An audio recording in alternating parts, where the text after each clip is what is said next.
Hi there, and welcome to Rusted Junk, the 80s movie podcast. Do you dream about gremlins? How hard can you actually die?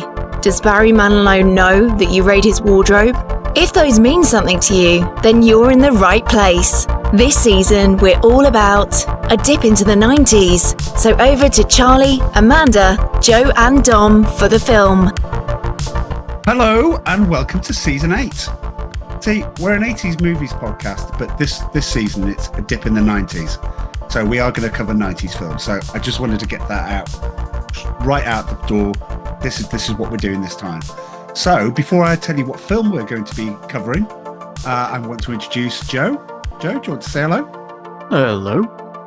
And Dom, who's a Billy Whiz for this one, but great, excellent. Hello, everybody. Unfortunately, we don't have Amanda with us. She's not too well, so she can't join us for the opener, as they say. But anyway, I go first. It's my choice. I thought I'd start off with, an action flick that everyone knows, or maybe you don't know. I mean, now that we're veering into the 90s, who knows where the audience is going to take us? But our core audience, we love you, so this is our gift to you. We're covering Speed. So Speed is a 1994 action film starring Keanu Reeves, Sandra Bullock, and Dennis Hopper. It was released on June the 10th, 1994, and made $350 million worldwide on a $34 million budget. Not bad, making it the fifth highest grossing film of 1994. Gents, would you like to have a guess at the four films above it? No, I can't even think. Whenever Amanda's not here, it always reveals these shocking holes in my film knowledge. Oh, right, because she fills them in. She's that fountain of knowledge that goes, my God, wait a minute, I'll give you a clue. She takes the heat off me, put it that way. So I'll be lucky if I can just guess films from 1994. All right, if I give you an actor, you just got to, and then you just give me the film. In fourth place, Jim Carrey. Ace Ventura? No. Mask? Yes. Then the third spot, Schwarzenegger. 94. Was it True Lies? It was True Lies, yes. Ugh, number 2.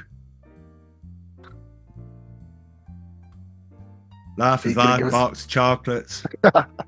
Jesus. The multi-Oscar winning Forrest Gump. Yes, they don't always get it right at the Academy. So what was number 1? Animated Disney. Lion King? Lion King. Circle of Life itself. Two poor films at 1 and 2. I mean, seriously. Lion King is not a poor film. It's a poor film. Forrest Gump is more loved over here, although it's lost its luster throughout the years. Is that because of anyway, right, no, let's not go there. Well, I'm hoping somebody does Forrest Gump this season because we need to unpick it. It's been hinted at, alluded to, and obviously there are certain things we can't discuss, but I think we should go double down on Forrest Gump. Right, fine. If we're doing threats, if you do Forrest Gump, anyone who picks Forrest Gump, right, I am making you watch the director's cut of JFK at 3 hours 46 minutes. That's where we're going. I'll do that. So, Sword of Damocles is hanging over all of you. I kind of, now I'm thinking about Forrest Gump, and I might actually just push one movie out of the way and insert that one. But you'll never know. You'll never know. I might be sick that week. You never know. You might like it. I do know. I don't like it. How many times have you seen it? About 4, unfortunately. It's usually with like family. You watch it the first time. You go to the cinema to see it the first time, and you go, and then you watch it again, and it just loses its luster. It's like bubblegum on the side on the subway, like Elf. The bubblegum, it just loses its flavour every single time. Do you know we have a restaurant chain over here called Bubba Gump? Bubba Gump, yeah. Is it over there too? No, thankfully we've got a bit more sense on that, but yeah. Anyway, right. Well, I've got that to look forward to. That I'll be nervously furrowing my brow when it comes to film choices. Thankfully, I know it won't be Amanda that picks Forrest Gump, so you'll have to waste one of yours on revisionist rubbish.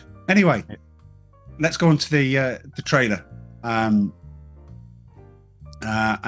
yeah, here's the trailer for Speed. Let's do it.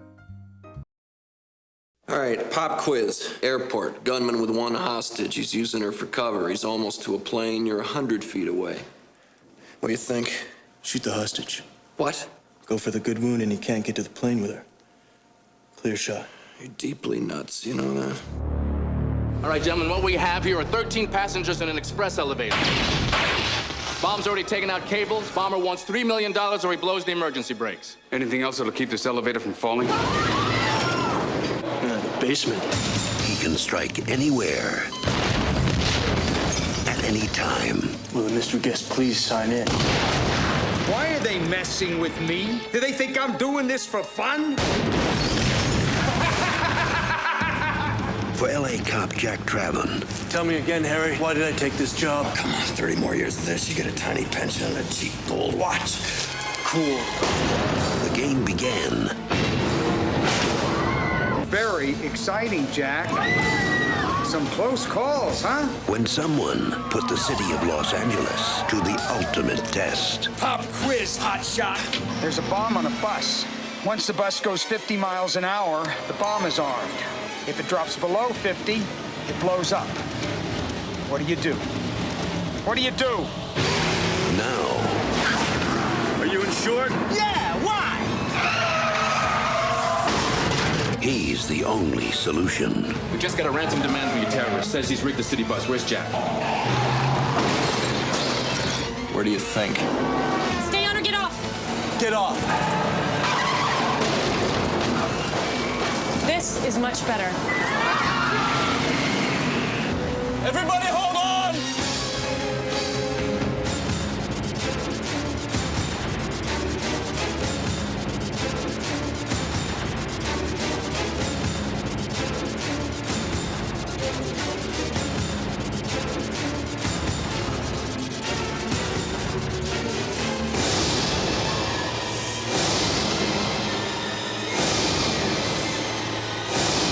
Keanu Reeves, Dennis Hopper, Sandra Bullock.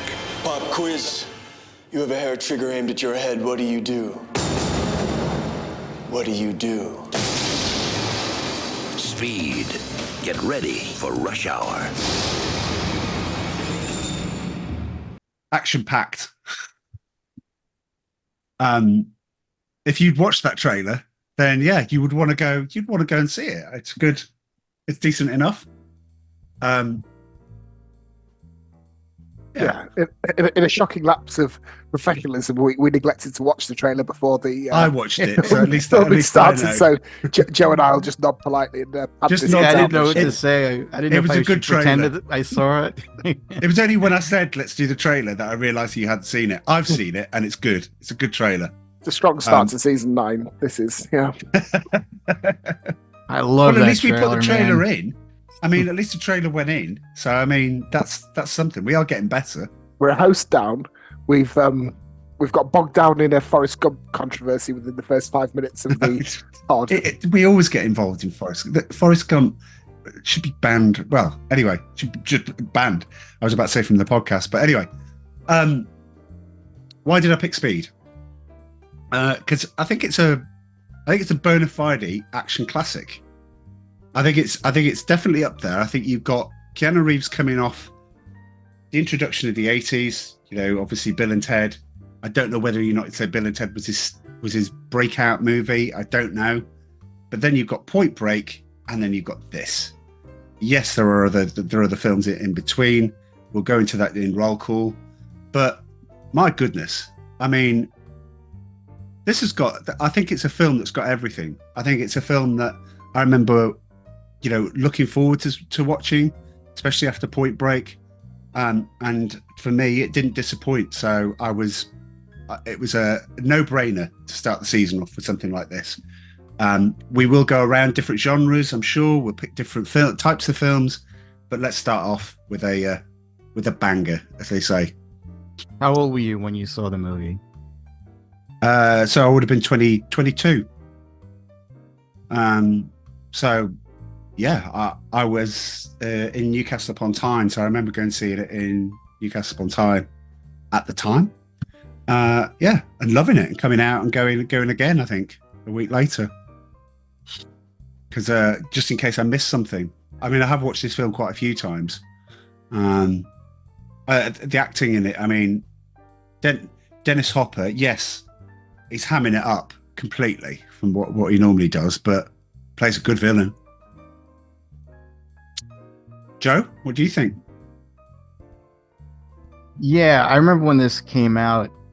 I don't think it was popular at the time. I think it got a lot of word of mouth because people were making fun of it because it basically was like Die Hard on a bus. I think they were calling it that. And it just sounded weird. It sounded that this whole movie is going to take place on a bus, basically. And then the name of the movie, Speed. It just seemed like a lame title for a movie. But I eventually saw it and I loved it. I thought it was really good. And I didn't think I was going to like it as much this time around, but I did. I thought it was pretty good. It kind of shows, it doesn't matter if you have a weird title or a weird premise, as long as you got a good story, good actors, and a good director, people are going to be entertained. And I think that that's what this movie did, is it entertained me again. And I wish, we had more movies like this nowadays. Than, with very little special effects and very little green screens, just stunts and just filming and just, real life stuff. Anyway, Billy Whiz, Dom. Yes, well, I heard we were doing Speed on this podcast, so I thought I'd make some drug references to it and throughout the filming of this. So just to keep your finger hovering over that edit button. Yeah, so I was 18 in 1994. What a year that was, eh? Being 18 years old, so I would have been living in Ilkley, West Yorkshire, posh town, good for a dirty night out. And but I probably would have seen it in Leeds because that's where I used to go and watch my films. Yeah, I remember it was a big deal when it came out. It was, I think, it had a lot of buzz around it, certainly in the UK when it came out, and there was definitely also a word of mouth factor. I remember it being a bit of a blockbuster, really. And it's a good choice to get this decade launched, a decade that I'm on much more solid ground on than compared to the 80s, because in the 90s I started it when I was 14 and finished it when I was 24, so definitely formative years for me. I'm just going to come out and say it. It's not as good as I remembered it, so I sense there's going to be a bit of fanboying going on from you two. I think there are some flaws in the film, and I don't mean to critique it compared to something by Scorsese or Fellini. It is what it is. It's an action blockbuster, but nevertheless, I personally don't think it belongs in that Premier League of top echelon blockbusters. But we'll get into that and unpack that as we do the review later. Interesting. If you had to choose between Point Break and Speed, which one would you pick? That is a good question, because I thought about this. So I was thinking, like, my hierarchy of action films. Die Hard is one we've discussed on this pod, and that's an absolute 10 out of 10 in my book. Hunt for Red October, again, linking into the cinematographer and the director of this film. But I haven't seen Point Break for a while, so it's hard to do a like-for-like comparison. But gut feel, I think I might prefer Point Break, this film. Okay. All right. Well, as I say, it's interesting because we're not. The idea of this season is not to pick. We may stray into like 10 out of 10s that people laud and praise. I don't think there's anything wrong with that. I just don't think we'll do it all of the time. I know my choices. I've made sure that don't think there are any 10 out of 10s in there. So, but I think there are some high marks to be had and good discussions to be had. But one thing I'll pick you up on is even in this intro is you've chosen this film to get the 90s season launched, and I agree it's a good choice, but you could almost say it is an 80s film, just in a different decade, really. It's quite reminiscent of some of the films that we've reviewed earlier. Yeah, absolutely. I mean, looking at the cast list, I mean, you've got the emergence of Sandra Bullock. I know she did some films, well, in fact, not many before this. This is her breakout time. So you've got Keanu Reeves has already made it. He's already in there as an action hero. Sandra Bullock. I think we'll talk about her when it comes to talking about the film. But I think she's quite the surprise package in all of this.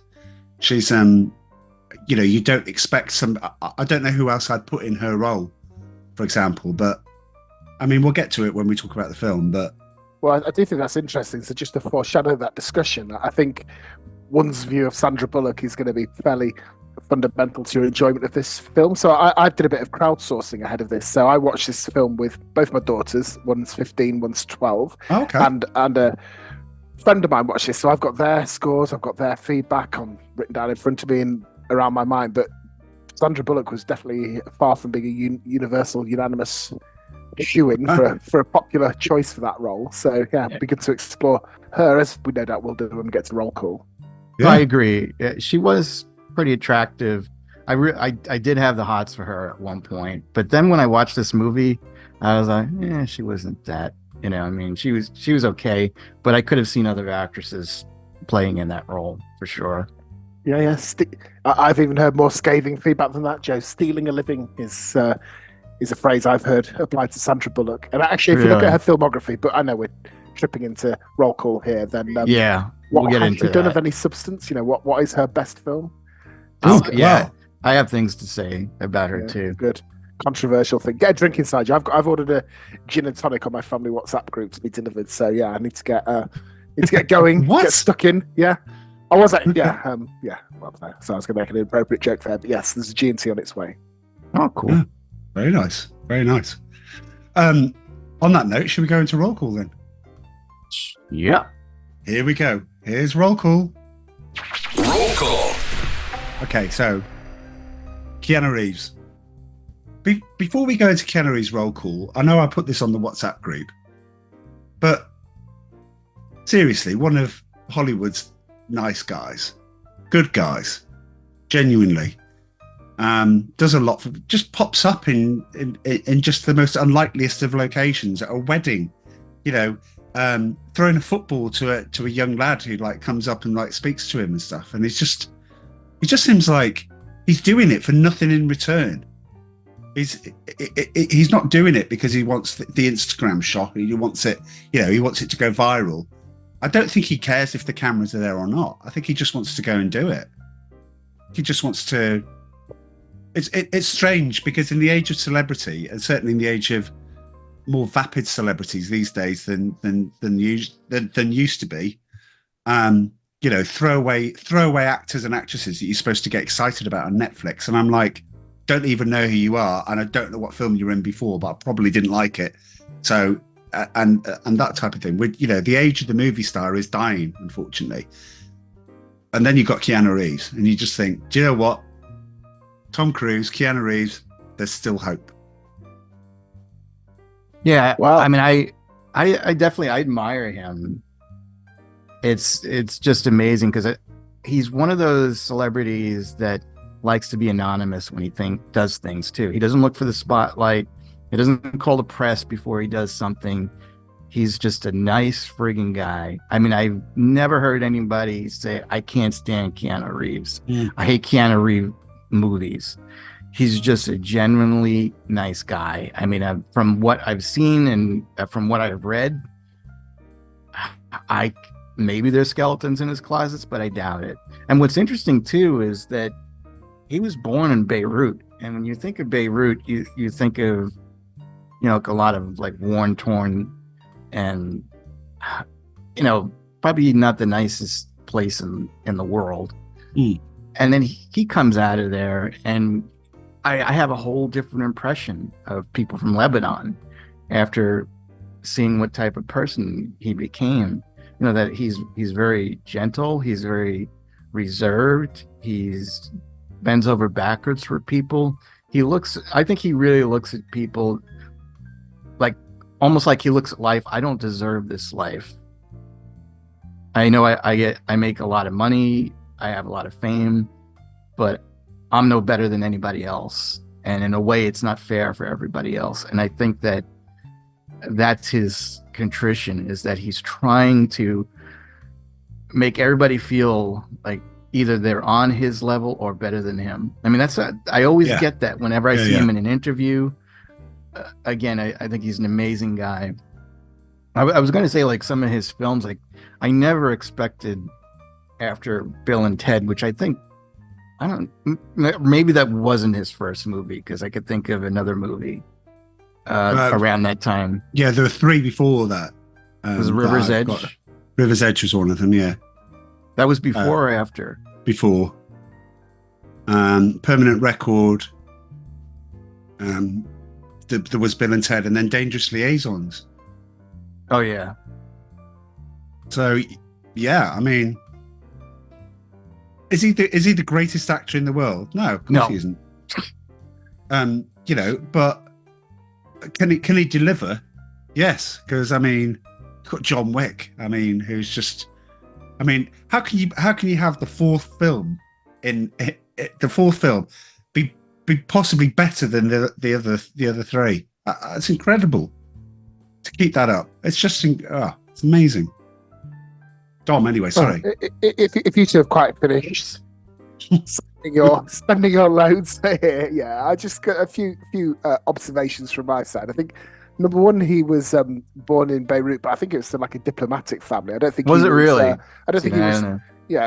Birthed in the rubble of some apartment block with snipers, bullets raining around his head. I think he had quite a you popped Joe's bubble. Yeah, you did. Yeah. Well, that's what I pictured it. Yeah, like the living room was caving in, and the couch was falling into the next building below, and then he popped out. No, I think his housemaid might have got a parking ticket one day. That's probably the most traumatic thing to happen to him in his childhood. But his mother was English, of course, so no doubt that explains his impeccable manners and decorum, which you serve by Joe. Yeah. So to wear a bowler hat.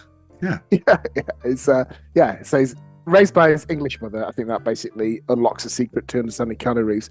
I would say that as an actor, he's a bit of an enigma in the sense that there can't be too many. In fact, he may be the best example of an actor with such a wide range of outcomes. He can be excellent or he can be absolutely dreadful.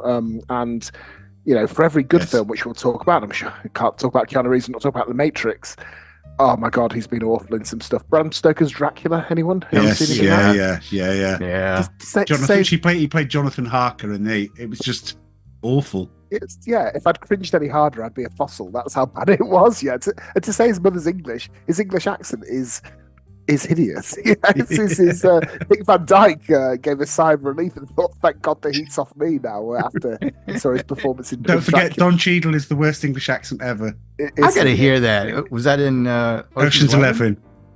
Dear me. Anyway.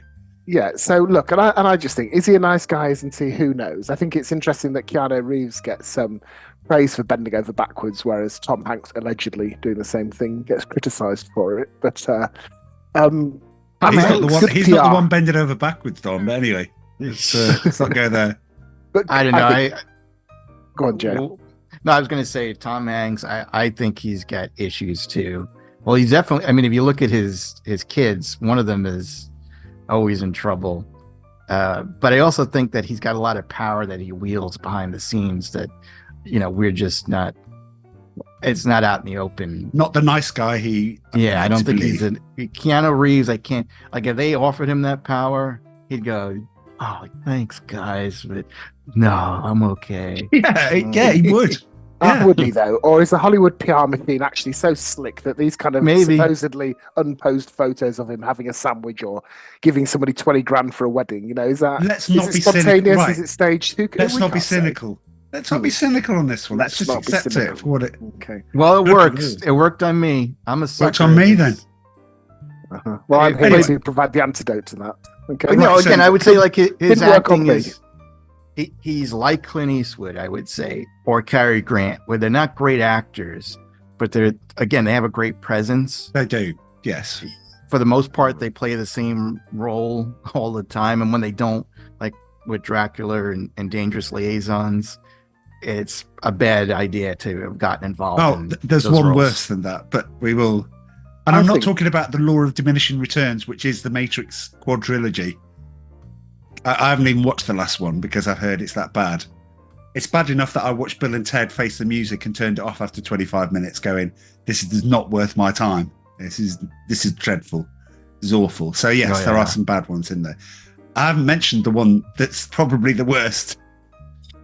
I'll tell you. Well, I think the worst one is he starred in Kenneth Branagh's adaptation of Much Ado About Nothing, and to say he's wooden is probably very, very discriminatory and offensive to Planks. He just does nothing. It literally brings nothing to the party apart from a very bad performance. Sorry if you're listening to this, Keanu. But that's my point about him is if the role suits him, like Neo in The Matrix, then or Bill and Ted, then he flourishes and he's great and he's loads of fun and enjoyable. If he tries to play against type, then I think he pretty much fails every time.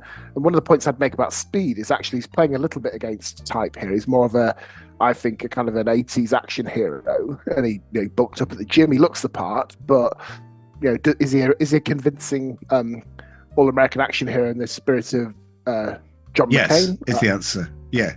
I'm not so sure. You say John McCain or John McClane? John McCain from the Chip Factory, the Chip family. John McClane. Yeah, I went for it and failed. Where's you have a John McCain over there? Yeah, makes chips. Yeah. The John McCain. We have a John McCain. He ran for president. He lost against Obama. Yes, and his running mate was Sarah Palin. Yes, I do remember that. Yep. Those times. Anyway, I'll name some films and you tell me if you've seen them and you think it's good or bad. Parenthood. He plays the boyfriend, the wastoid boyfriend. No, I remember that. And he wasn't very good in that. No, he the wasn't. film's all right, but I don't remember his performance. Point Break, yes, I think we all agree. Yeah. Point Break, yeah. Dracula, we all agree, bad. Much Ado About Nothing, bad. Johnny Mnemonic. Never seen it. I heard it was I haven't horrible. seen it for a long time. All I remember is Henry Rollins is in it, and it's like supposed to be way ahead of its time. This may split the camp. I don't know. Devil's Advocate.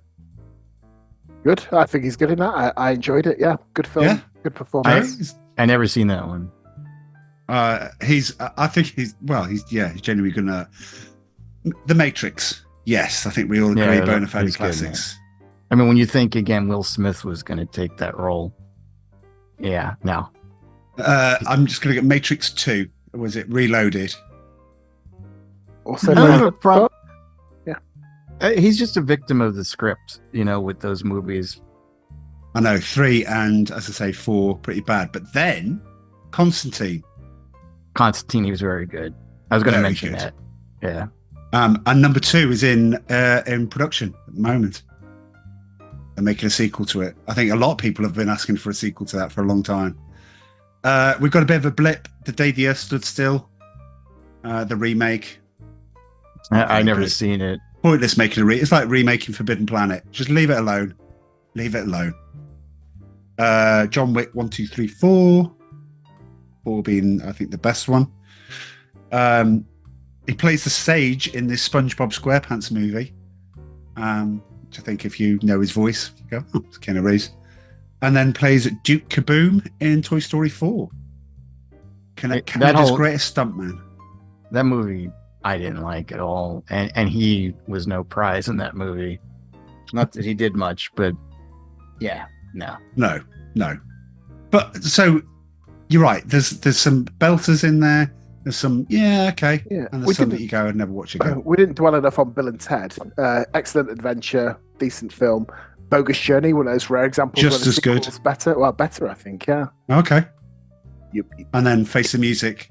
Go on, Charles. Do your death quote from Bogus Journey. No, you're the one that does that. No. That's actually damn right. Is it? I thought it was better. You're sunk by battleship. You bet your ass. I can't remember. Go on. Let's carry on. Plum with the candlestick. That's it. Yeah, this is why I asked you to do it. You can remember the lines. Oh yeah, it's brilliant. Anyway, Sandra Bullock. Here we go. Oh, here we go. Strap in, everyone. Sandra Bullock. This is going to be contentious. First of all, we have to address the elephant in the room. Speed 2 Cruise Control. Yeah. Which might possibly be the worst film of the 90s, or one of the worst films of the 90s. There is nothing going for that film. Jason Patric is not a leading actor. Willem Dafoe, while he plays, is usually really good, phones his performance in. The whole premise is just dreadful from start to finish. It is abomination and shouldn't exist. Is Jason Patric in that movie playing Keanu Reeves' role? No, he's playing a different person. I've forgotten how they meet. So she likes cops. Yeah, she falls in love with him on the boat because he can do sign language. I remember he does sign language to a girl at another table. She goes, oh, she gets all dewy, misty-eyed and goes, oh, it's lovely. And then they find themselves obviously thrust together. Yeah, no mention of being with Keanu Reeves. See also 4 Weddings and a Funeral. If you want a lazy shortcut for being like a set of attractive man, sign language, second only to owning a dog, I think is a way of pulling in the movies. But yeah, just basically, if you're on the pull, if you find yourself newly single, go and learn sign language as a man. I think it's guaranteed to win the day. So let's do yay or nay on Sandra Bullock, and then we can move. Yeah, if you want to stop on a film, we want to discuss it a bit further. So, Demolition Man, yay or nay? Yay. I liked her in that. I thought she was hot in that. Yeah. Okay. That's a prerequisite. I'm going to sound like a horse throughout this section. Of the you've got to be something in there. Well, I don't think if Keanu Reeves has the widest range from classic to turkey in his acting performances, Sandra Bullock, I'm just going to come out and say it, she's not a good actress, and her success has been largely undeserved. Exactly. She's middle of the road at best, and quite often quite rubbish. Oh well, while I might agree, there's something to be had in this list. So honestly, if you start liking some of these films, then I'm going to have my suspicions about you. The worst premise for a film was While You Were Sleeping. Do you remember the film? Is that the date rape? Is that the date rape film? Well, the guy that's in the coma and she pretends to be his other half, and they're all met and everything like that, hoping he never wakes up. What? What? I think. Well, I just wanted to get back to Speed 2. Okay. The mistake with Speed 2 is, I don't know how, but they had to realize that she was not the star of the film. If Keanu Reeves was not on board, they should not make a Speed 2. No. And I think that what they did is they gave her movies like that while you were sleeping because they thought they had a new Meg Ryan or someone like that, where she was cute, she was lovable, and that the girls would want to be her and the guys would like to look at her. But like what Dom was saying, she's doesn't, I don't know, her career is overrated. I think she's equivalent to Marissa Tomei, and we'll get to that too when we get. I think hopefully you're going to cover one of her films.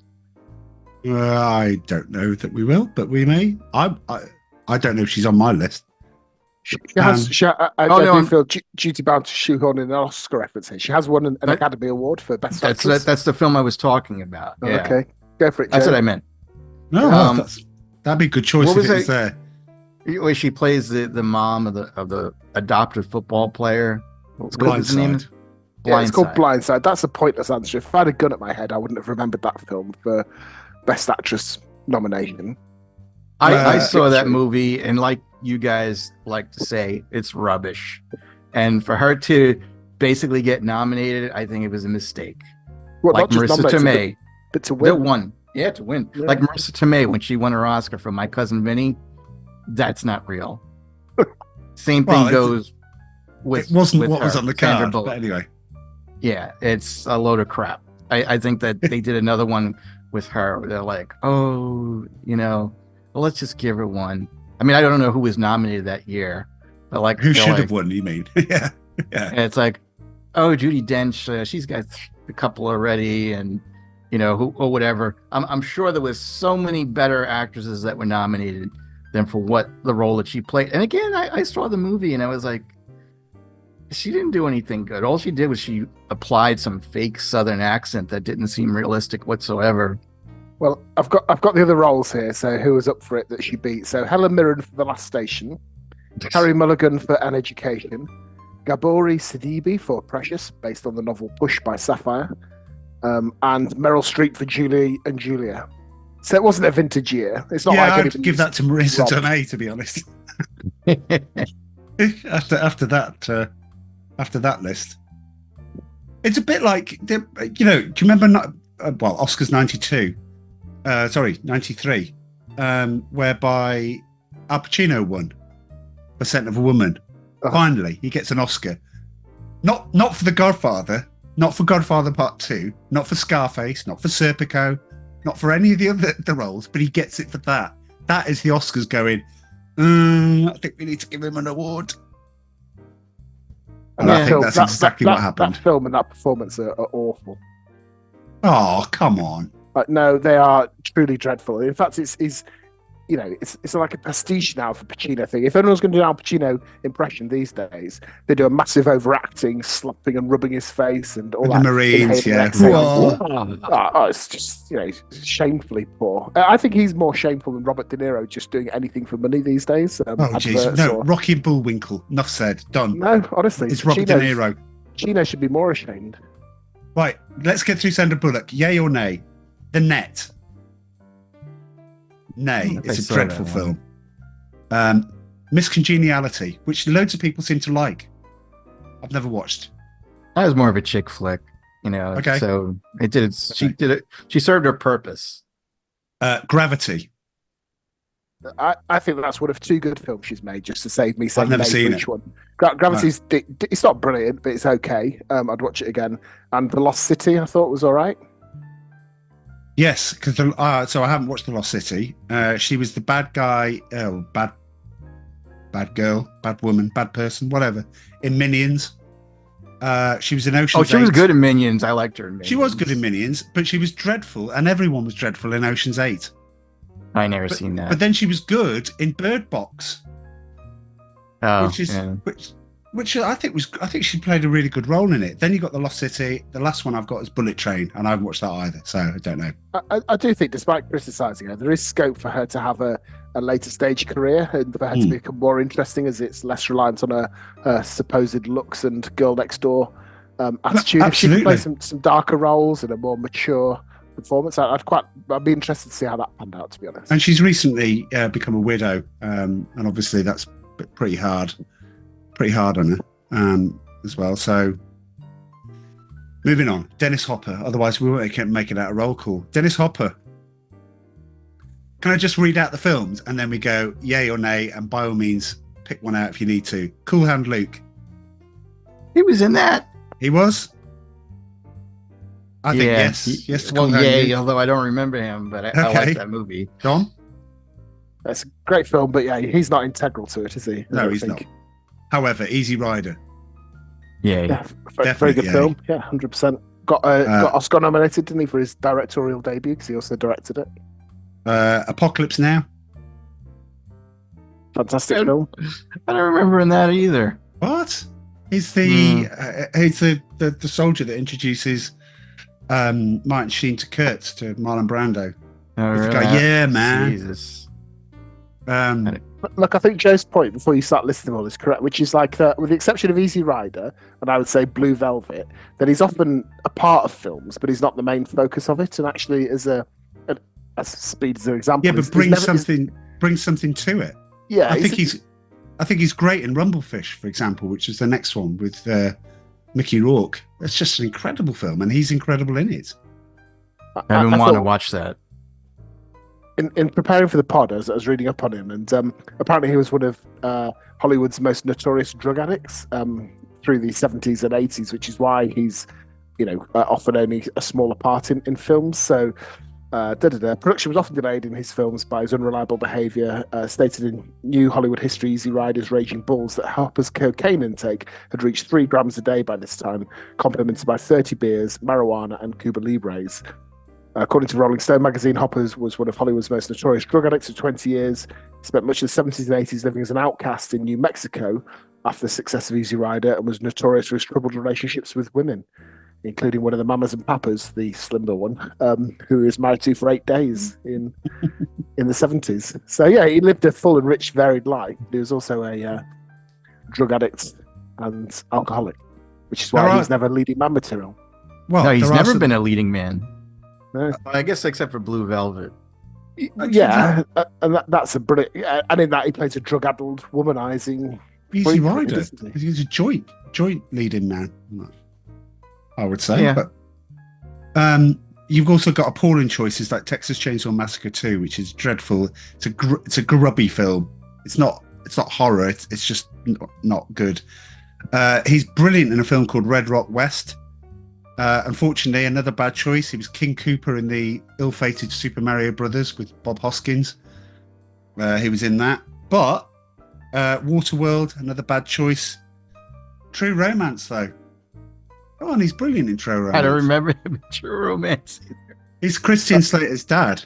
Yeah, another example of where he plays he's all right in it, but he's probably on screen for 10 minutes? Yeah. Well, anyway, we're moving on because we need to get to the film. All right. Hoosiers. He was good in Hoosiers. I don't know if you ever saw that one.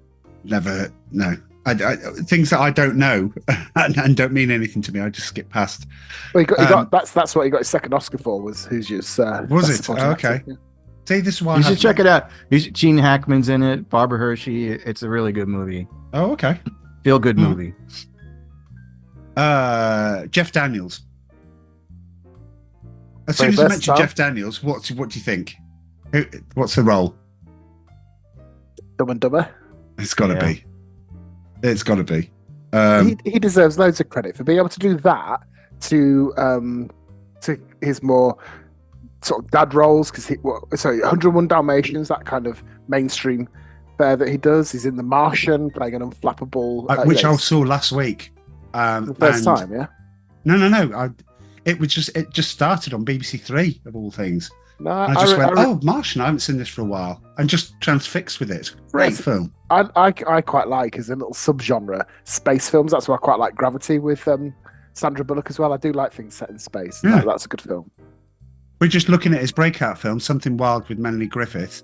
The most I don't care. I know I'm going to get some abuse from Dom at this point, and possibly Joe, but the scariest film I've ever seen, which made grown men jump and, arachnophobia.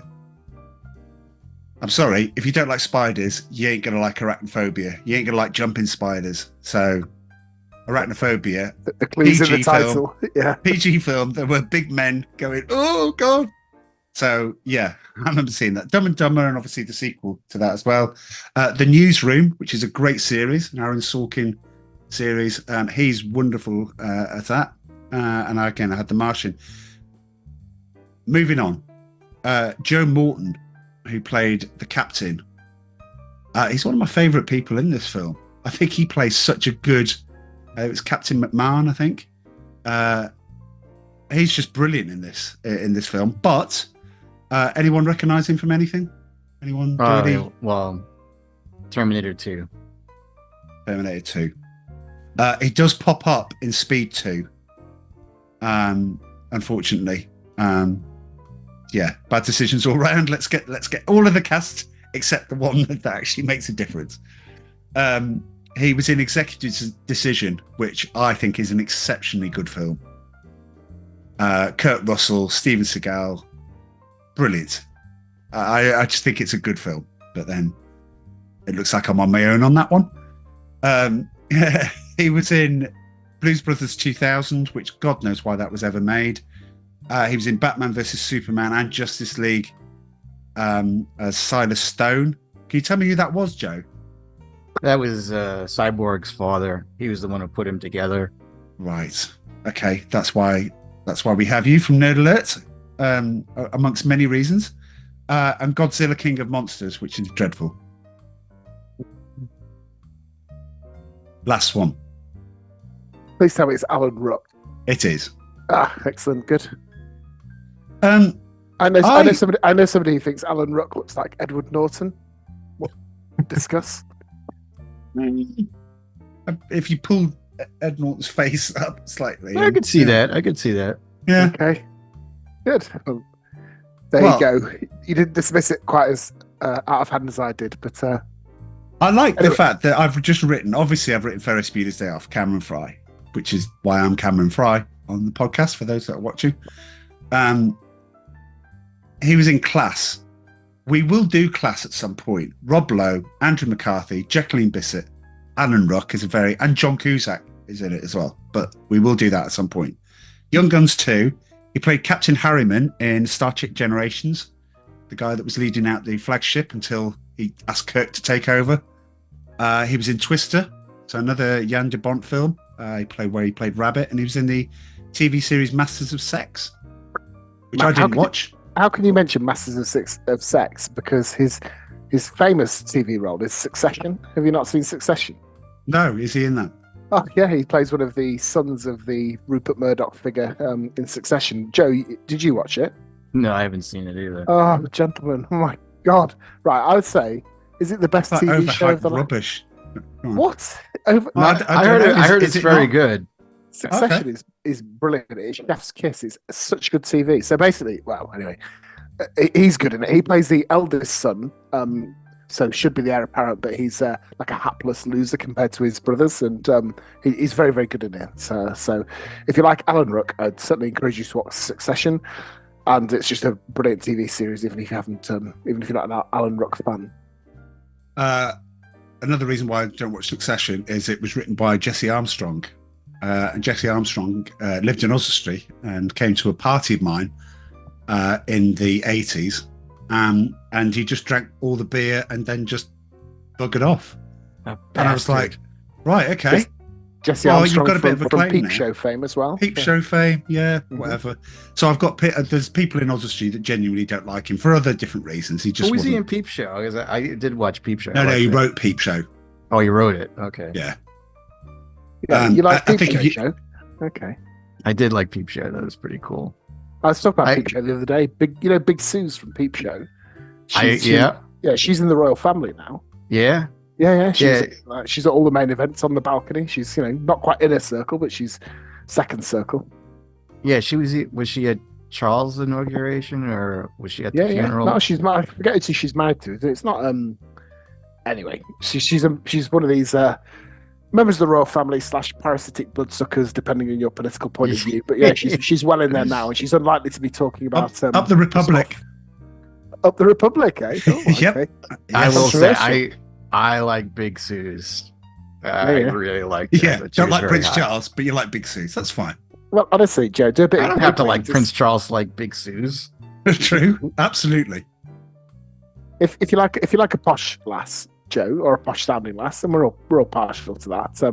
Then yeah, follow her career post Peep Show, because she's definitely done well for herself. Okay. Yeah, marrying into the royals. Yeah, that took a lot of effort, didn't it? Well, it's like a bad outcome for life, is it? Really? I'm trying to pair one of my daughters off with Prince George. So, but what did she do? What did she do apart from appear at a party and talk to a royal? Oh well, it's hardly a lot of effort, is it? Well, you could have done it, hey? Why didn't you do it? I was surprised to learn. It's so straightforward, yeah. Fine, maybe I will then. This might go off. Maybe I will too. But I was surprised to learn that in the In-Betweeners, that Charlotte is a big, I guess, personality over there in England. Which one's Charlotte? Is that Emily Attak? The attic one. I mean, I couldn't imagine that. She's very popular there. Yeah, Joe, just whoa. Right, we're talking, I think, C-list on a good day. D-list, not even C. Come on. Yeah, so... No, I mean, she's done all right for herself. But... She did a one-woman show, a tour, and I'm like, what's that going to be? It's a bit like, we had a tour, there's a guy over here called Noel Clark, super vet, and he was doing arena tours. A vet was doing arena tours, and I'm like, what are you going to talk about? You're going to talk about rescuing a dog? Fine. You've got 2 hours to fill, but possibly 90 minutes to fill on vet stories. He didn't tour again. I think possibly the reason why. But Emily Attak, what's she going to do? Oh yeah, hi. I was in the In-Betweeners. Anyway, the bar's open. What do you do? So, Joe, I was just surprised that out of all the people from that show that she went on to find some kind of success over there. It's all relative, isn't it? Bizarre. Really? Yeah. Anyway, None of them have really been successful. No, I think I forget their names, but anyway, what's your opinion on Emily? Is it Attack? Have we established that on that character, on that actress? Anyway, Jay, you're a fan? No, I don't like her. No, it's like okay. Again, all that. I wasn't expecting that. Yeah. No, I saw her in the mirror last week, and like they made such a big deal out of her. I don't know if she had a baby or something like that. You saw her in the mirror last week. You say it casually, like, yeah. How on earth have you got your hands on the Daily Mirror? Oh, he does. He reads the Mirror. And no, I read it online. Mirror.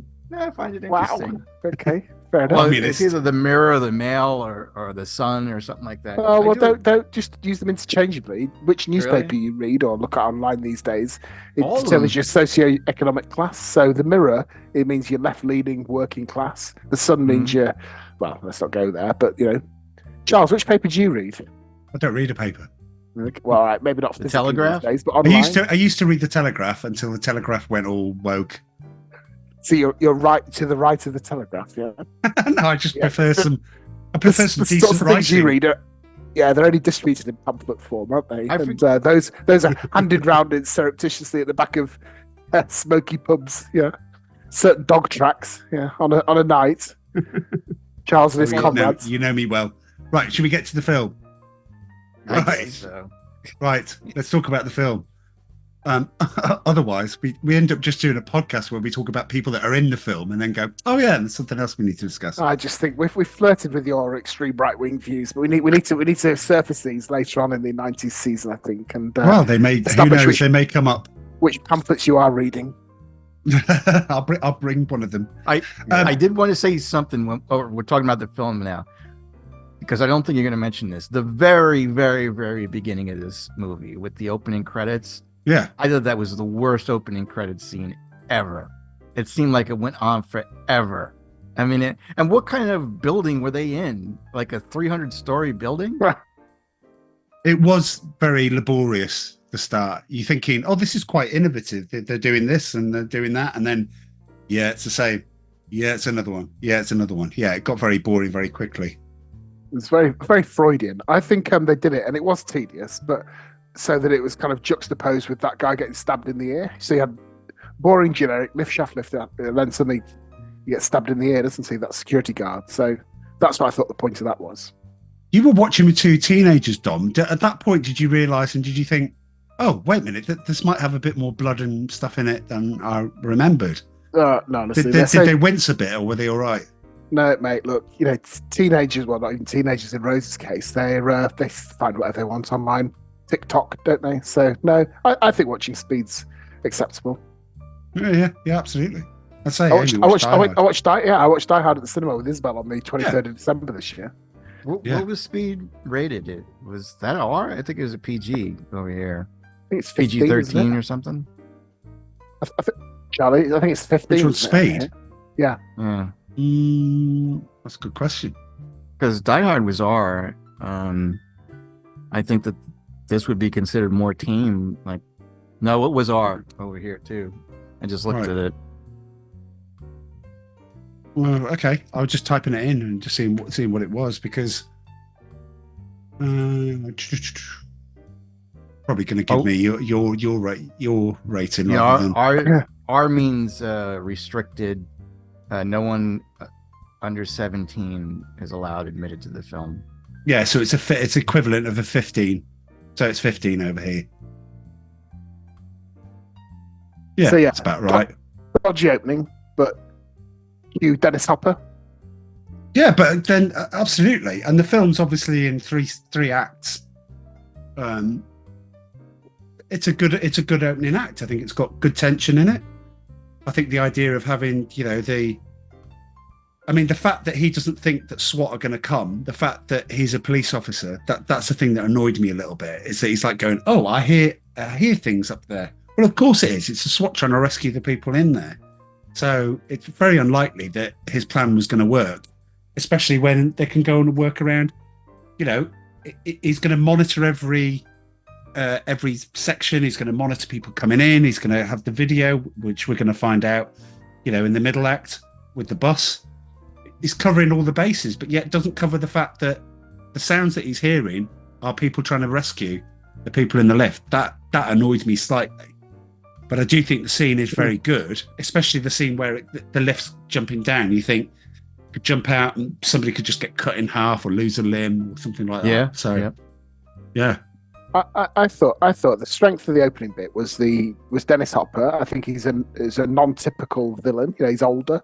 He's not a lean, ripped individual. He's a kind of a sort of schlubby guy doing what he's doing. I thought that was good. I thought the point you just made there about the tension with the lift shaft dropping and the woman that refuses to get out, and are they going to lose their arms or a limb when it drops? I thought that was well done. I thought the bit that let it down a little bit was I just thought it was a bit cliched the way it introduces and establishes the Keanu Reeves and Jeff what's he called character. A lot of banter between them, a lot of kind of quick quirky one-liners between them. I thought it was a little bit cliche, I like that. on the nose. Yeah, see, I like that. The one that you in the trailer that you didn't watch. What's stopping this lift from reaching the bottom is the basement, and but again, I don't know why, but I like the captain. The captain is good. He reminds me of Apone in Aliens. He just reminds me of that like strong character that's trying to do everybody respects everybody. Follows the orders without question. He's always there and always trying to help. I just think he's one of the standout characters in this, and just for me, and I don't know why, but every scene that he's in, especially when he's telling him there's no bridge, Jack. There's just I don't know why. Just I like the writing in it as well. That pop quiz hot shot that stuck, didn't it? I know you and I used to drop that one into conversation. We did, yes, yeah, you did a lot, but that a lot. Too much, that means, doesn't it? But and that in 200 years we've gone from I regret that I have one life to give for my country to F you.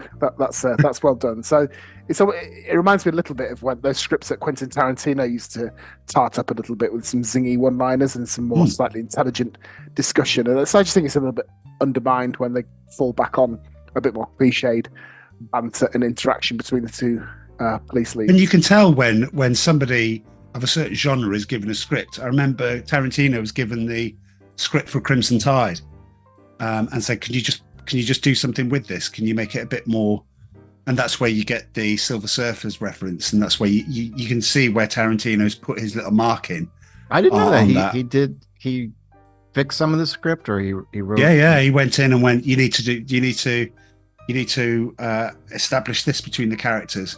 He was talking about Kirby's Silver Surfer and Moby's Silver Surfer, and they were having an argument about it. I bet he did that conversation with the horses. How they were born black. Yeah, I mean, I'm sure if you go, that's the sort of thing that whereby you could look through it and go, yeah, I think that's where he put that in. It establishes it establishes all the characters. I know you weren't keen on the the sort of banter between the two. I didn't think anything was bad. But Jeff Daniels, I thought it was a bit overdone. Jeff Daniels is really good. Keanu Reeves is really good, and they're unlikely. And obviously they end up talking about, we'll shoot the hostage, and then at the end he's like, shoot. Well, I didn't think you were actually going to do it. And then you think Dennis Hopper's dead, and then it leads into Act 2. Yeah, don't get me wrong. I think it's a strong opening act. I think it's arguably the highlight of the 3 acts. But it gets us going, and it proceeds at a fair lick as does the whole film. And it ends on a work do. Who doesn't like a work do? A good old-fashioned work piss-up, as we would describe it. I think they're just brilliant. And, a what? A work do? What's that? Yeah, work do, like a drinking session with your colleagues. So... yeah, I mean, again, Charlie and I, back in the day, our first employer. We caned them all. Oh my God! Every night there was a corporate car behind the bar. That then set my expectations, occasionally to my detriment throughout the rest of my career. And but some of the best nights I've ever had out were with work colleagues on the lash. The problem is, and we won't mention the company, but the company would put X amount behind the bar, thinking there's, everyone's going to have like, 3 or 4 or 5 drinks or something like that over the course of the night or whatever, and then they times it by this. What they didn't account for is people that would get the train home. People are getting, so they would put £7,000. Remember Browns that night, Tom? £7,000. We got told it was £7,000. When we got to, I think 10 o'clock, they said, how much is left? And they went, £3,000. Yeah, because that wasn't the maximum. That was the target, wasn't it? Like, it's like, wow. So we were ordering, I was going, I'll have a vodka martini, shaken, not stirred, thinking, oh, it's all funny. But it's bottles of champagne. It's just, you were just taking the rise. Is that a part of US? I mean, what happened No. eventually, Joe, is US HR culture kicked in the UK and ruined it for everybody. So Christmas parties, office parties. Yeah, boo. Yeah, they all fell by the wayside as health and safety and US HR policies kicked in. With California. Well, do you have like? No, we never had that. I mean, I'm sure some companies did, but they probably were, very successful. Like we'd have Christmas parties. That's about it. We'd have like an annual Christmas party. But do you guys have? Did you have a finger a secretary behind the photocopier, Joe? Because unless you can answer yes to that question, then you've not had a proper Christmas party, I'm afraid. Yeah, if you can't hear the strands of Wham's Last Christmas playing, Trembler. No, I've gone too far, haven't I? But anyway, let's just establish. If you don't wake up the next morning and go, "What did I do last night?" and then go, "Oh my god!" If you don't do that, then yes, and then you've got to go into work. That's never happened. But do you guys do you have happy hour there? Yes. Okay. Well, not as much. We don't have it. So we've got a chain called Turtle Bay where every hour's happy hour, so it's always 2 for 1. I don't know why they call it happy hour. Happy hours have got frowned upon these days, and they're gradually legislating them out of existence. Yeah, a few idiots die from it, and next thing you know, you've got a moral panic on the front of the newspapers, and you can no longer get free tequila slammers for the price of one, and they're not encouraging binge drinking in the afternoon anymore. Thankfully, Wetherspoons is one big happy hour. I wouldn't know, I'm afraid. But look at you, snob. I'm not going to drink there. I'd rather pay £12 for my Tanqueray and Mediterranean tonic. Get in there, double £4. I paid £6 for a lager shandy the other day in Leeds, pint of, but even so, not in Wetherspoons. No, obviously not Wetherspoons. They are about £2.20. You got to go out of your way to get that. I'll have a pint of lager shandy and a venereal disease, please, and perhaps possibly salmonella from touching the bar. Is that all right? Is that extra? Yeah, no, I wouldn't know where to start. All right. Anyway, boss, it goes under 50. It blows up. Right. Back on it. Otherwise, I might just rename the podcast. I don't know, because we go all over the shop. Where's Amanda when we're talking about Christmas parties and post-work piss-ups? That's what I want to know. Can we not just bring her in for this part of the pod? No, she's not well. She can't just turn up and go, yes, I didn't want to watch the film. I didn't want to do anything, but yes, I do have some it's going to come in with some very salacious filth. It's going to come in with a big ice pack on her head. Thermometer in her mouth. She's not a cartoon character, Joe. She's not going to it's just thermometer sticking out. While we were talking about Tarantino, Rennie Harlin and Tarantino were offered to direct Speed, by the way. That would have been an odd choice. Reservoir Dogs, Pulp Fiction, Speed. It would have been a different movie. It would have been a better film, yeah. Yes. It might have been a classic, more of a classic, I would say. I mean, it's a classic action film. It's not a classic movie, I would say. Yes, but absolutely. Yeah, it's not a classic movie. Yeah. What do we like the premise? Do we like the stunts? Do we like the way that it's filmed? Because I think that's quite important. So, especially when he's looking at the bomb, which is like, excuse me, Jack? And then she's go, where do I go? There's a queue here, and I need to keep the but 50. The tension, I think, is really good. It's enough to go. There's times when it was, you could see that it was slowing down and it was going way under 50. But you're supposed to suspend your disbelief. Didn't they have cruise control on a bus? Why not? For a minute there, I thought you were talking about Speed 2, cruise control. That's what it's called. Well, yeah, thanks, Joe. Where they could have put the bus on cruise control or something, where it wouldn't go below 50. Well, and then she could have switched seats, although it wouldn't have It was an old bus, though. Yeah. We ignore the fact that how many people died. We don't know how many people died on that original bus when it blew up to get Keanu Reeves' attention.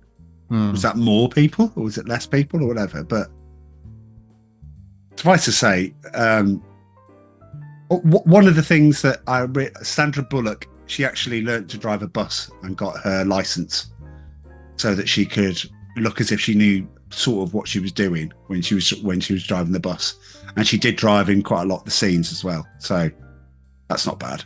That's not Robert De Niro-esque method acting, but it certainly shows a bit of a commitment, doesn't it?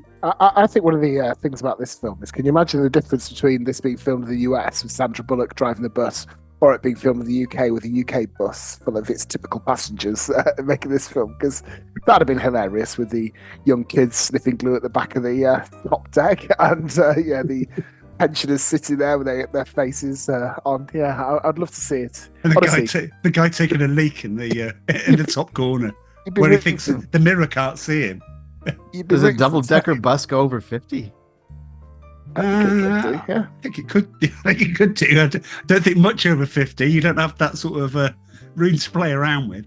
53, so you've got 3 miles an hour probably to work with. Yeah, you'd be rooting for the terrorists. Put it that way. The bus jump. We need to talk about the bus jump. I mean, we know it's preposterous, but it's still well done. Yeah. You mean the freeway one, or when the guy jumps onto the other bus?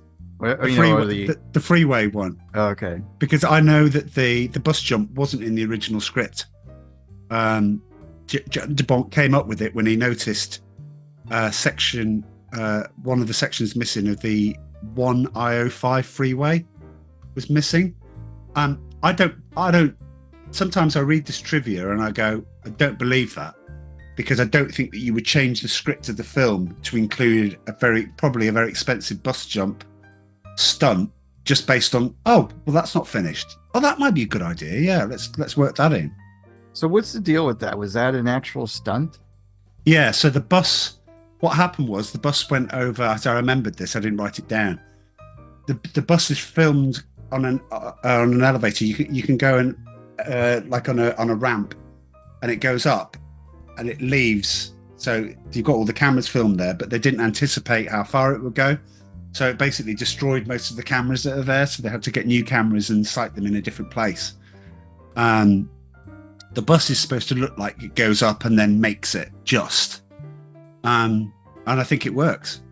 A lot of people lampoon it. A lot of people don't like it. But if you want bad jumps between sections of the freeway that are missing, then Blues Brothers. Let's not forget the Blues Brothers, where the car actually ends up taller than a skyscraper. But then that's just funny. Well, when I was watching it, I didn't think that would ever work in real life.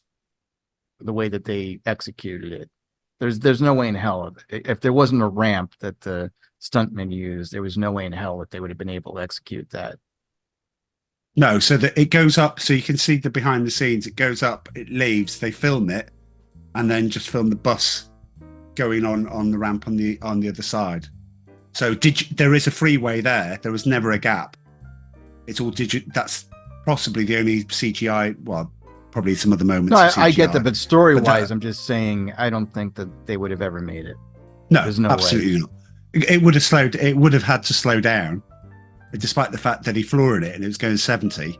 It still wouldn't have reached 50 the other side. It would have slowed down and then had to speed up again. So yeah, the bus would have just gone. But yeah. I thought the more important scene than that, which I thought it was a bit of a throwaway scene, which could possibly have been improvised. But I thought the scene where he's underneath the bus trying to disarm the bomb was better and more important to the overall film. You know, when he's sliding along underneath in the airport. Yeah, that was pretty creatively done. I think one of the strengths of the film, it is quite a creative premise. You know, we're all used to it now, and it's been parodied and pastiched The Simpsons, Father Ted, they all do their own take on speed. But that's a sign that the film has had created ripples within popular culture. And I think that one of the highlights of the film is its creative premise and to your point earlier, Charlie, about the innovative camera angles, the way it's filmed. It does bring you into it as the audience. That kind of, there is peril when he's underneath it and he's been dragged along, and there's obstacles coming his way, and he's on a tiny little thin tray underneath this huge bus going at allegedly at 50 miles an hour. I thought that was well done. It's going 50 miles an hour without any tyres because they get blown as soon as he goes into the airport. I'm thinking, well, that's what we call stingers in the UK. They used to basically slow down cars so the police put them out on the road, boom, tyres go, and then that's it. Easy to capture. I did think that was a bit odd, but I forgot about the other Tarantino thing. Tarantino said Speed is one of his 20 favourite films since 1992. Surprised, to be honest? Well, I guess he goes all over genres. If you listen to his podcast, he does some really obscure stuff. But the way that he talks about it is just... It becomes your new favourite film. Because you thought... I mean, he talked about Rollerball on one of them, and I was just like, his insights on Rollerball. Did this guy just sit and watch? I mean, I just sat and watched films, but I never became a director. I didn't work in a video store, but I might as well have done. The original Rollerball? Yeah, that is a classic film. Yeah, he was talking about the original one, yeah. Oh, okay. I just think if you listen to him doing his own podcast or is it Seth Rogen's podcast, he's just a consummate storyteller. He can make anything sound interesting. Absolutely. The Joe Rogan one, where he's just basically going back and forth. Joe Rogan, yeah. But yeah, there's lots of ones that he's been on, but he's just great. He's just really good. I wonder if anyone's going to choose a Quentin Tarantino film for our 90s season. Listeners, keep listening. Viewers, keep viewing. Somebody's got to, haven't they? You can't do the 90s and not have Tarantino. You can't. So I guess that's what means it's dynamic. If nobody's picked one by the end, then it'll have to be me. I'll pick Jackie Brown. Joke. What, are you saying you didn't like Jackie Brown? No, I'm saying that out of the 90s repertoire, it's probably the least rated, I would say, but it's still wonderful. Yeah. I ended up watching Out of Sight over Christmas as well. Jennifer Lopez, Michael Keaton reprising his role from Jackie Brown. I did like that crossover, the completely unnecessary crossover, but yeah. Michael Keaton playing the same character, which is pretty good. Let's go to the third act, the subway. You know the movie ran out of money, and when it was presented to the audience, the subway scenes, they didn't have any money to film them. So they showed them what they had done, concept and storyboards. And the audience reaction was so good, they went, we're going to have a hit on our hands here. We need to go and film the last bit. We need to make sure it's perfect and it matches what we've just shown them. I like that story, if that's true. I do wonder with, again, some of these trivia things, but that seems real enough. Well, it sounds plausible. I thought it was overindulgent, the subway scene. I thought it was unnecessary after the bus scene. I just thought it was like Hollywood excess, so maybe that plays into the story you just shared there, but it just felt like, how can we burn through some more money and have yet another unnecessary layer on top of this story that we've established? So yeah, I thought the third act, the subway act, was the weakest part of the film. I did like the interplay between the two of them when he knew that he couldn't rescue her because he couldn't undo the handcuffs, and he's trying to kick the thing down and he's trying to pull it and he's getting all point break about it. Just before he might as well shoot a gun up in the air or something at that point because he was so frustrated with not being able to save her. Personally, I thought that was offset with the very implausible fight on top of the subway train between Dennis Hopper and Keanu Reeves, which in reality would have lasted one punch, and Dennis Hopper pretty much flies off to the reason the subway house in the sky. But the reason the subway scenes are in there is because when it was presented to not Universal, basically they came around and went, there's too much bus, people won't watch a 2-hour film about bus. It needs to be split up in some way. So that's where you get the subway bit from. They should have called it elevator, buses, and subways. Yeah, exactly. Yeah. Yeah, that's a snappy title. John Candy and Steve Martin in it as well. Directed by Steven Soderbergh. Yeah, definitely. But I think, like, realistically, I mean, he was in communication with the police department. Keanu Reeves, I forget. Yeah, like, he trained with the SWAT for 2 months. Both him and Jeff Daniels did. No, his character, when they were on the subway, was he able to talk to them? No, because the radio basically wasn't working. You presume it was shot as part of the guy that Dennis Hopper shooting the guy. He shot the radio, so you could get partial things. You could hear the captain partially do that, but it's a bit. You're right. It's a bit strange because you've got. Oh well, we need to go faster, so we jump the tracks. We need to do. There's like we need to go faster, so we make the jump on the bus. It's just, probably in the cold light of day, it feels probably a bit hackneyed. Yeah, I mean, they could have just turned the electricity off. Yes. Yeah. There must be some way to slow it down. I mean, get another train to go in front and just and there's also hit it until it slows. Subways have emergency brakes. It was shot by Dennis Hopper's gun. There you go. If you don't have if I don't have a reason of why, then but they have brakes and emergency brakes. I think they're in two different areas. Anyway. So yes. Anyway, love it. Good end. Let's get to the scores, shall we? And unless there's anything else you wanted to cover, let's get to those scores. Well, shall I go first? Seeing as it's my choice. Yeah, I think there's a reason why I chose this. As you say, there's probably it's still in the vernacular. You still go pop quiz, hot shot. People know what you're talking about. If you say, "Oh, a bus doesn't go below 50," everyone knows what you're talking about. And that's rare because there's some action films in which, you might have thought that they made a dent in pop culture. Not so much. This definitely has. So for me, I think the performances are all good. I don't think there's a bad performance in this, including Sandra Bullock. So I'm going to give it an 8. Over to you, Joe. I am also going to give it an 8. Whoa! Yes. I was same wavelength, my friend. I am surprised that they haven't announced a remake. Oh, they'd mess it up. They would, of course. It's never going to be better. Never going to be better. Yeah. Oh, yeah. It would be diverse. It would be very diverse. Yes, absolutely. Don? Oh, this is where he's gonna. No. Look, I'm gonna write down his score and then show it to the camera.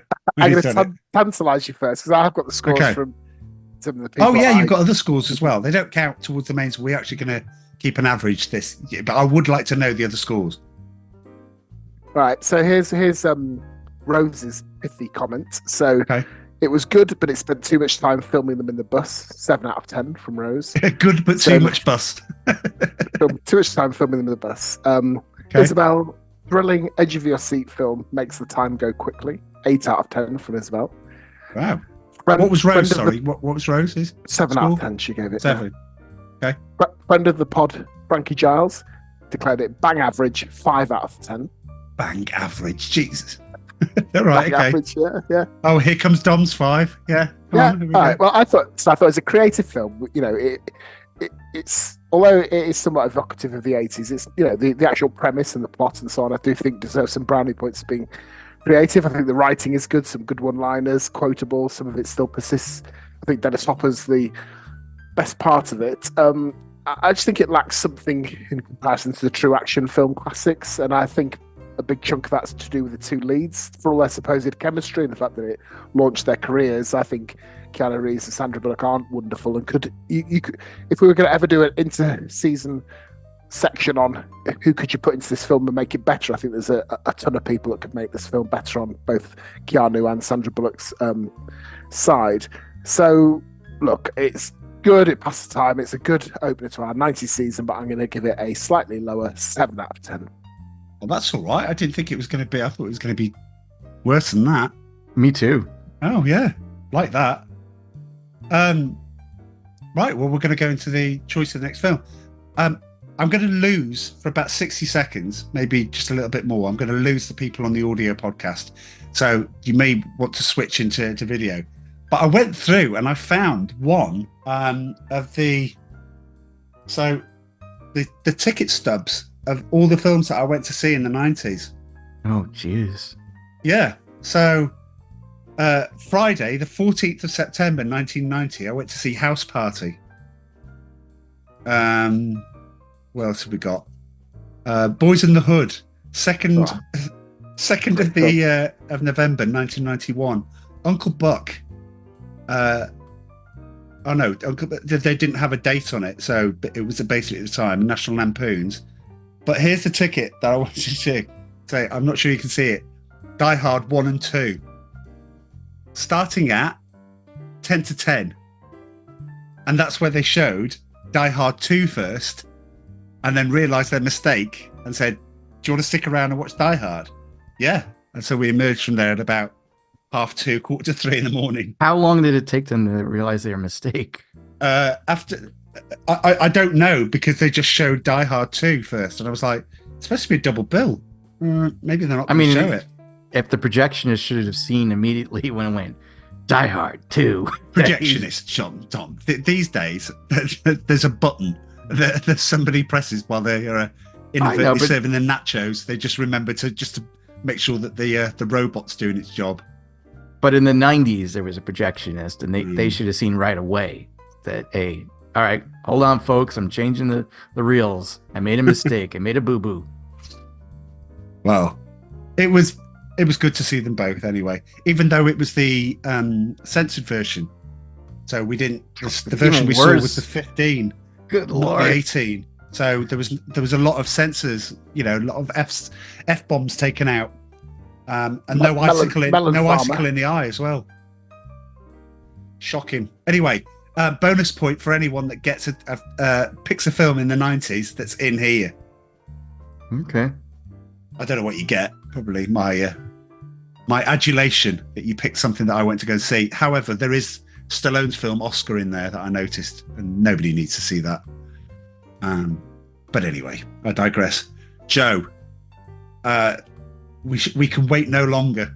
What film are we doing next? Yeah, it's interesting that you guys mentioned at some point we're going to cover a Quentin Tarantino movie. Okay. Yes, we are. Next episode will be Pulp Fiction.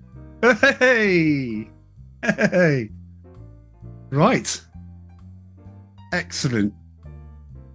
You can't do a season from the 90s and not do Pulp Fiction. So I'm glad we come straight out the traps. Speed, Pulp Fiction. Good Lord, where are we going to go with this? Especially, this is Dom's home turf. This isn't Amanda's because she still didn't watch the film. But I mean, yes, she's sadly missed on this podcast. Amanda's doing our third film, isn't she? And I'm getting the end, the fourth. Pulp Fiction. There's no different version, is there? There's no director's cut or anything like that. It's just, I think there's just the one. Wow. The big boys are coming out, right? Do we need to do that in two? Because I mean, the roll call has got to be. No, you just need to be more selective. We need to like the first. We need to. Oh god, it is a bit hard, actually, isn't it? Yeah. Yeah. We need to eliminate. We people can't we've do done two. in previous episodes. So who've we done before? Uma Thurman, have we done her before? We do the Decline of John Travolta, which I think we've done before. We have covered a John Travolta film, but I forgot which one. I know, but you still got to talk about him. Bruce Willis we've done before, definitely, so we can skip him. Right. Well, yeah, but I mean, Bruce is going through his thing at the moment, and you can't just skip. Well, let's just anticipate it's going to be a little longer. Fine. Yeah. If it needs to be. You need to talk about John Travolta's 80s, because, I mean, it's dreadful. As I think we must have talked about this before, where he's making films like The Experts. Dear me. Well, I'll wait for the next episode. All right, okay. Good choice. Good choice. Dom, right. Dom, can you be honest now? Was that going to be one of yours? No. Okay. Was it going to be one of yours? I I would have. Well, which one would I have chosen out of the 90s? There's only 3, isn't there? There's Reservoir Dogs, Pulp Fiction, and Jackie Brown. I think that's it for the 90s. So you haven't even decided what your 4 are? I have, yeah. No, I've got. No, I mean Charlie. I sort of, yeah. I've got a list of 10, and I'll pick from there. I'm looking forward to doing Pulp Fiction, but if I was choosing a Quentin Tarantino one, I think I'd have done Reservoir Dogs because maybe it's slightly more debatable, that film. You got to give. Sometimes you just got to give the audience what like Reservoir Dogs is amazing. Jackie Brown is amazing, regardless of what I said. They're all great. But Pulp Fiction is just head and shoulders. It's game changing. It's just, yeah, good choice. Right. Well, welcome to season 8. Joe, do you want to tell people where you can find you? Because now I'm well excited because you had a little break from your podcast, but it's back with a vengeance, back with a belter. Do you want to tell people where they can find it? Yeah, I have a podcast called WDWNT Nerd Alert, and we cover mostly nerdy things like Marvel, Star Wars, DC, Indiana Jones, and yeah, we had a little break. Fredra was not there. She was doing another moon ceremony. Okay. We didn't do one last week because she was doing a moon ceremony, and then she realized she had a second one. So, we said, we'll just do it, Jack and I. And we had a good one last episode. It was kind of fun. Oh, it's great. It's great to see Batman. As I say, thanks. I know it was a longer break than probably what you expected and everything, but you're back. Dom hasn't got a podcast, so no, nothing to. If you ever did a podcast, what would you do? Pop quiz hotshot. What would you do? I've only got time in my life for one podcast. I've got a complicated life these days, and yeah, here I am. What would you like a hobby thing? I mean, would you do it on? Yeah, I would assume it'd be alcohol. Oh, right, okay. Crikey. Alcohol through the ages. That's damning. Well, I've recently started taking up Italian, so in my private life, so I've started Italian lessons. So that's something you didn't know about me. Any particular reason? No, that's pretty cool. Yeah, well, I've always, a bit of investment in personal development. Do love the country. Would like to be able to speak the language. The obvious reasons for doing Italian. So that's that. You're planning on going there? Yeah. No, I've been to Italy a few times. Yeah, definitely planning on going back again soon. Yeah, I love the country, the sport, the fashion, everything about it, really. So I thought I'd learn the language. But if I was doing a podcast, on something that wasn't 80s or 90s films, probably books. I'm quite an avid reader, so I do quite enjoy books. I'd like to join a book club in real life. That doesn't make me sound too lame. It does, doesn't it? I've lost you both. No, welcome one and all. Gather around, sit by the fire. Sit by the fire. Sit on my knee. We're going to be covering Stephen King's The Shining. Yeah, well, yeah. I'm not saying it's literature. I'm not going to be doing. Wait a minute, sit on your knee. It's not that type of podcast. Okay. Right. Well, we've come back full circle to Tom Hanks, haven't we? So, yeah, on that note. Right. Yes. On that note, that's. Oh, we made it so far, and we got right to the end, and then we got a copyright. Well, we got some sort of strike. He probably owns YouTube. I know. Who knows? Right. On that note, we'll see you on the next one. I'm going to say cheerio. See you. Bye-bye. Bye.